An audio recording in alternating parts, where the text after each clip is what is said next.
Thank you for the kind introduction. Good morning, families, guests, faculty, friends, and fellow graduates. I'm incredibly honored to be standing in front of you representing the 2024 graduating class. On behalf of all of the graduates, I want to thank you for joining us today. As I sat down to write this speech, my eyes drifted to a pile of yearbooks stacked in the corner of my room. Each one is a collection of familiar faces and memories, now covered in a layer of dust. My room's a bit of a mess. The pages of these books are unlike any other. They smell different, they feel different. The shiny gloss pages attempt to capture a single year of memories, but we all know that's just not possible. What they don't reveal are the nights filled with laughter, the spontaneous late night drives, and so many other sweet moments we've shared together outside of the school.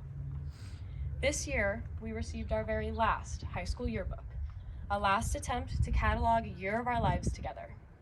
It is my hope that we all continue to make cherished memories beyond the pages of those books and the walls of the school we have called home for so long. For most of our lives, we have wished time away. When we were 5, we wanted to be 10. When we were 10, we couldn't wait to be teenagers. When we were 13, we couldn't wait to turn 16 and get the best birthday present ever, our licenses. Then we couldn't wait to be 18 and finally be adults, even if we don't always act like it. It feels like we have too often begged for time to pass, always longing for the next milestone in our lives, the next new thing, instead of basking in the beauty of now. Our days at PRA, days of innocence, wonder, and laughter have come to an end, and we stand on the precipice of our futures. There is much to look forward to, but we must also hold on to these precious memories as they serve as a compass, guiding us forward, reminding us of the magic in the simplest of moments. Before I came to PRA, my school experience was filled with dread and isolation. I remember pleading with my mom every morning to stay home and always longing for her presence during the day.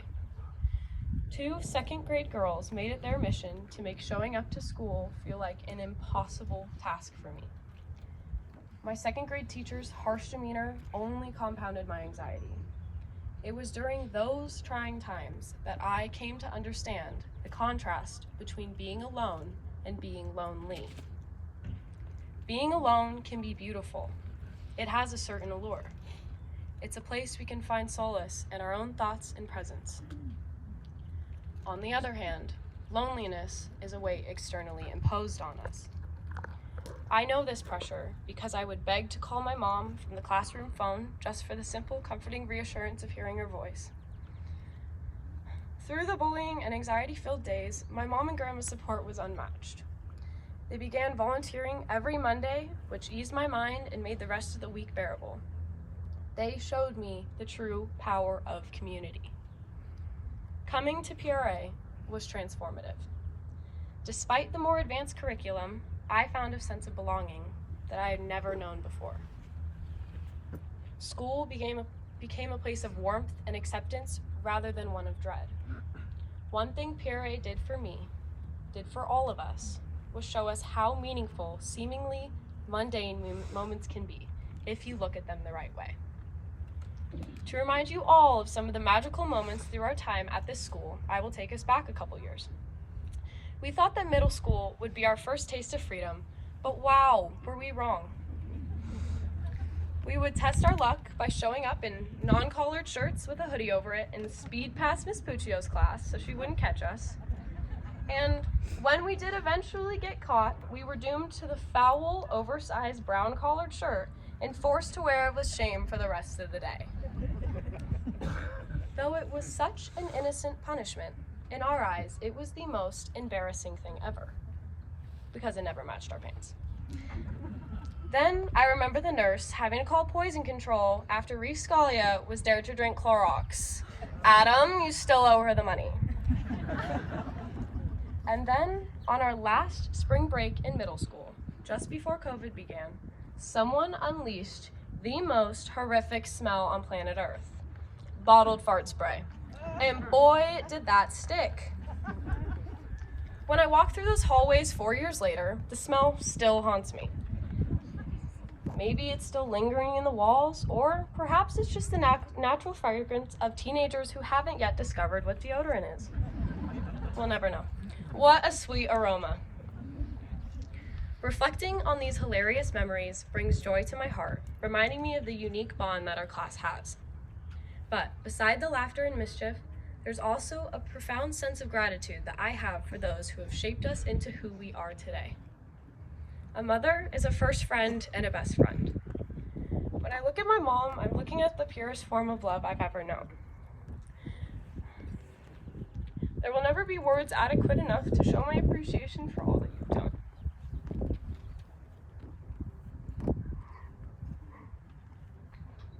You loved me when I was less than lovable. You smiled through your own struggles so I would never know your pain. And you've built me up. You've helped me feel worthy of all the best things in my life. Thank you for loving me into the person I am today. As for my dad, you are the most selfless person I know. You sacrifice so much for your children. I know you shed that superhero cape of yours each night, hanging up fatherhood while we sleep, oblivious to the meaning of the sacrifices you make. Your wishes for our success and your hopes for our future are voiced to us time after time. I can't thank you enough for urging me to reach heights I never thought possible. Lastly, your simple acts like finding a cinnamon sugar bagel and a chai tea already brewed for me in the morning speak volumes about your love and care.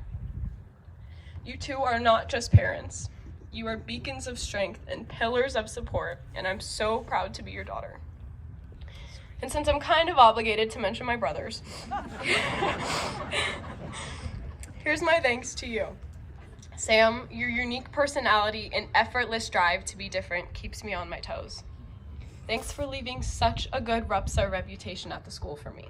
Although, I think I may have ruined that for my little brother, because every year, without a doubt, the first thing said to me by teachers is, "Wow, you already talk more than your brother did the entire year of my class." As for my little brother Ben, you have the kindest soul. I will forever miss our morning drives to school before a big test with our good luck song in the background. You have achieved so much already, and I couldn't be prouder. I'm eager to witness your future successes, even though it pains me that I won't be by your side to celebrate each one. As for the teachers and staff that have guided us along the way, I want to thank you too.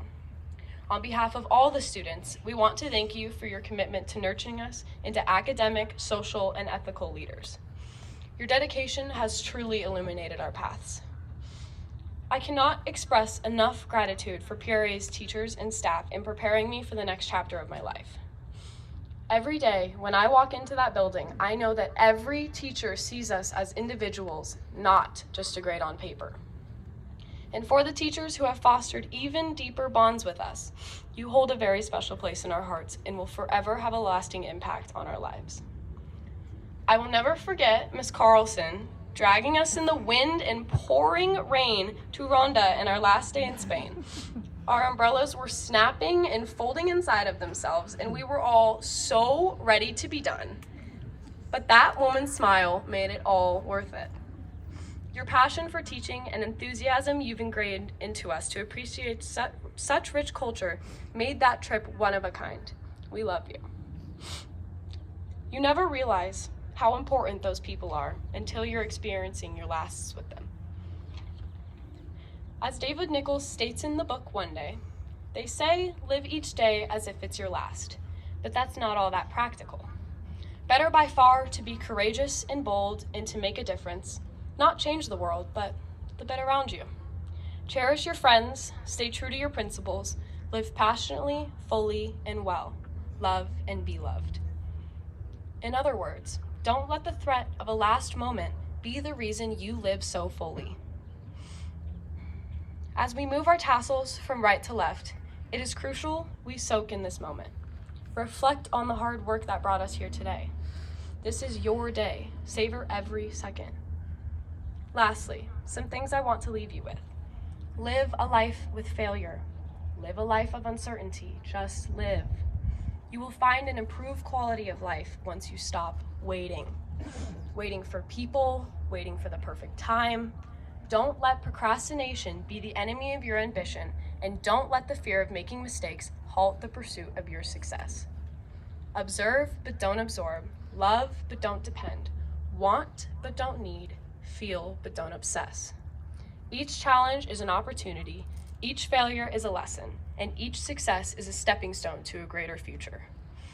Ahead of you lies not just a career path or a series of goals, but a lifelong journey of understanding who you are. Congratulations, class of 2024. Thank you.